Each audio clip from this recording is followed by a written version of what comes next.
All right, adding rational expressions. So just a quick review, reminder. If I have two fractions, like 2/3 plus 5/3, how would I add those together? How would I simplify this or evaluate this?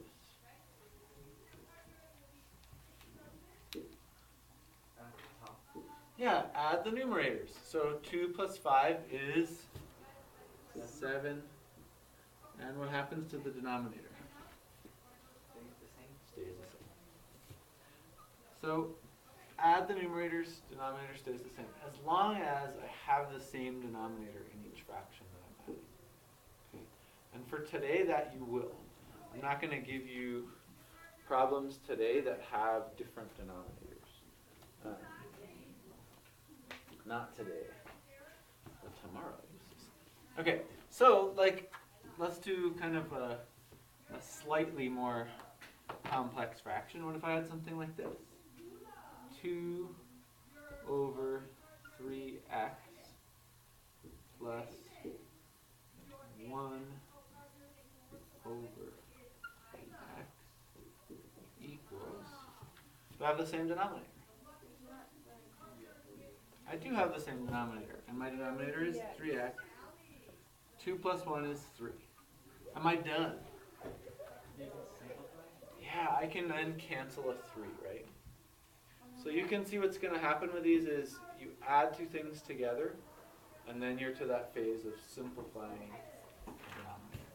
So the 3 cancels with the 3, leaving me with 1 over x. All right, how about this one? 4 over 9x plus 1 plus 9x over 9x plus 1. Would that be 4 plus 9x over 9x plus 1? 18 Yeah. over, So 4 plus 9x over 9x plus 1. The only thing that I would probably do with this is write the x term first. So I would write 9x plus 4 over 9x plus 1. Is there any way to simplify that? No, right? I don't have any factor in the top that's also in the bottom. There's absolutely no way to simplify that. I could try to factor something out, but 9x and 4 have nothing in common. And 9x and 1 have nothing in common. So we wouldn't have any luck factoring something out. We have 1 in common. We have 1 in common, right. So we could sit here, all day. Oh, 1 times 9x plus 4 over 1 times 9x plus 1. Cancel the 1s. Oh, I can do it again. Sounds like a ton of fun. I love your idea. It's so much fun. I'm going to wait and do it on the weekend. Just do that in math. All right, how about something like this? What if I had this? 2x over x squared plus, x squared minus 25 plus 10 over x squared minus 25. Okay. 2x plus 10 over. Yeah, I have the same denominators, so I'm ready to add those fractions together. So up top I have, I wrote that a little messy. Up top I have what? 2x minus 10 plus 10. 2x plus 10 over, X squared minus 25. okay. Is there anything I can factor here? Yes. Yes. So looking at the top, Can't you take out a 2? I can take out a 2. What am I left with? 2 times x plus 5 over. What do I have in the bottom? Difference of A squares. difference of squares, right? It's like exciting when you see a difference of squares. X squared minus 25. Because we're like, oh, I can factor that in a second, right? X minus 5. That is like the worst 5 I've ever drawn. X minus 5. X plus 5. And you can cross out the x plus 5. Factor, right? X plus 5, X plus 5. Those cancel. And so I'm left with 2 over X minus 5. Now, which one is prettier and more elegant? This huge thing here, or this tiny thing here? Oh, this thing. Right? If I asked you to plug a number in, you would much rather plug it into this than this. Excluded value for these or not? It just depends what the worksheet says, right? So let's practice an excluded value. So to find our excluded values, we just say, my factors of the bottom that include x are x minus 5 and x plus 5.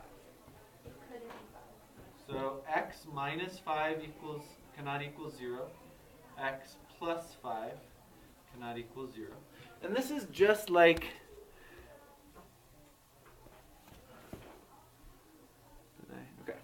this is just like when we were solving quadratics, right? When we were finding the zeros. It's very similar. So I add 5. X cannot equal 5. What do I do here? X can equal -5. Oh, no, yeah, because the negative square. Right, so if we were to look back to this one, you might not think of the -5 right away, right? Which is why when we find excluded values, we always look at this factored form. We always look to the factors. X minus 5, X plus 5, neither one of those can be 0. So X can't be 5 or -5. Right? All right. Let's do one that's a little bit more involved. Actually, we kind of got there already. I am just going to give you one more problem. So what if I had something like this? X squared over x plus 10 plus 3x minus 7 over x.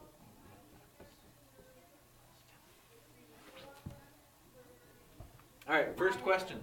Do I have the same denominators? Yes. So then I'm going to add my numerators. I'm going to do this pyramid style or pizza style. So x squared plus 3x plus 70. Minus 70 over x plus 10. Now, I love what Bella's doing here, right? She's saying, oh, I see an x plus 10 in the bottom. So I bet one of the factors up top is x plus 10. And that leads you to which two factors? X plus 10 and x minus 7. 10 times negative 7 is negative 70. 10 minus 7 is 3. And there's no a, there's nothing in front of x squared. So I factored the top. The bottom is x plus 10. What do I do now? Cross out the x plus 10s. And then I just have x minus 7. What would be our excluded value for this? Negative 10. X cannot equal negative 10. So I look at the factored form. Oops, this one. The bottom has one x factor, which is x plus 10. So x cannot equal negative 10. Beautiful. Beauty. Questions? Questions? So if someone asks you like, hey, evaluate this if x is 10. That's going to take you a while with this one, right? Okay, 10 times 10 is 100. Divided by 10 plus 10, that's 20, so 100 divided by 20, that's 5. 5. But you could just plug it in here. 10 minus 7, it's 3. You're done. So this is so much faster than trying to evaluate something like this. And that's part of why we want to be able to do this. We want to simplify things. We want to simplify our lives.